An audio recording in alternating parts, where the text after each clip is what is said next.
বর্ণিত এই 3টি খাবার খান, দেখবেন হারানো জীবন ফিরে পাবেন। গ্যাস্ট্রিকের সমস্যা, হার্টের সমস্যা, ডায়াবেটিসের সমস্যা থেকে শুরু করে সকল রোগের ওষুধ এই 3টি খাবার।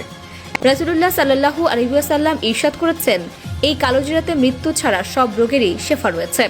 সহিহ বুখারী হাদিস নম্বর 5688। 1. শরীরের রোগ প্রতিরোধ ক্ষমতা বাড়াতে সহায়তা করে। 2. ডায়াবেটিস নিয়ন্ত্রণে সহায়ক। 3. হজম শক্তি বাড়ায়। 4. মস্তিষ্কের কার্যক্ষমতা উন্নত করে ও স্মৃতিশক্তি বৃদ্ধিতে সহায়ক। 5. চর্মরোগে উপকারী। 6. ডায়াবেটিস নিয়ন্ত্রণে সহায়ক। হৃদযন্ত্র সুস্থ রাখে। 2 নম্বরে ইরানি জাফরান। জাফরান হচ্ছে এক প্রকার সুগন্ধি মশলা, যা মূলত ক্রোকাস স্যাটিভাস ফুল থেকে সংগ্রহ করা হয়। ইরান হচ্ছে বিশ্বের সবচেয়ে উন্নত ও মানসম্মত জাফরানের উৎস। এটি শুধু রং ঘ্রাণের জন্য বিখ্যাত নয়, বরং স্বাস্থ্য উপকারিতার দিক থেকেও অসাধারণ। এটি 1 নম্বরে মানসিক প্রশান্তি দেয়। 2. মস্তিষ্কের কার্যক্ষমতা বাড়ায়। 3. ঘুমের সমস্যা দূর করে। 4. হজমে সহায়ক। 5 নম্বরে মধু। আল্লাহ তাআলা আমাদের জন্য এই দুনিয়ায় অনেক উপকারী জিনিস সৃষ্টি করেছেন। মানুষের জন্য রয়েছেন রোগের নিরাময়। সূরা নাহল আয়াত 69।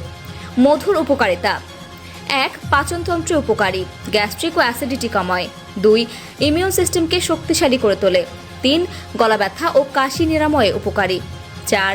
ত্বক ও চুলের যত্নে কার্যকর প্রাকৃতিক অ্যান্টিব্যাকটেরিয়া উপাদান হিসেবে কাজ করে। 5. শরীরের শক্তি বাড়ায় ও ক্লান্তি দূর করে, মন মেজাজ ভালো রাখে। 6. হৃদরোগের ঝুঁকি কমায়। উপকারী অ্যান্টিঅক্সিডেন্ট রয়েছে এতে।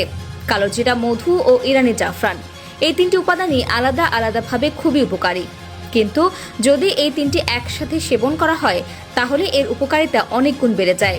সতর্কতা: গর্ভবতী নারীরা জাফরান খাওয়ার আগে ডাক্তারের পরামর্শ নেবেন। ডায়াবেটিস রোগীরা মধু নিয়ন্ত্রণে রেখে খাবেন, অতিরিক্ত খাওয়া উচিত নয়।